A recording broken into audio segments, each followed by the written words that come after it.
I poslije tubera je, evo nas ponovo, ustao sam rano jutro i u ovom tutorialu nastavljamo sa preživljavanjem. Vidite kako je rano jutro mrak i nastavljamo. Pa ja sam Srbijan!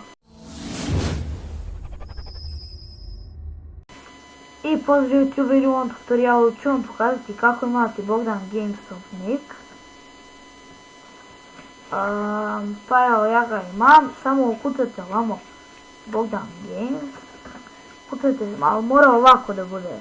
Napisat ću plus u deskripciji ako ovdje ne vidite dobro, ne znam zbog rezolucije, ali evo, ako ovdje ne vidite dobro, stavit ću u descriptionu kako treba da piše, imate te njegov skin. E sada, šta sve možete raditi kao Srbijan, pa šta poželite? Ja sam na pola healtha koliko vidite, ali dobro.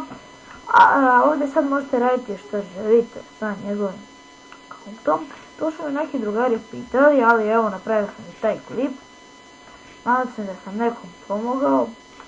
Subscribeujte obavezno, značilo bi mi. I vidimo se u sljedećem tutorialu. Ćao!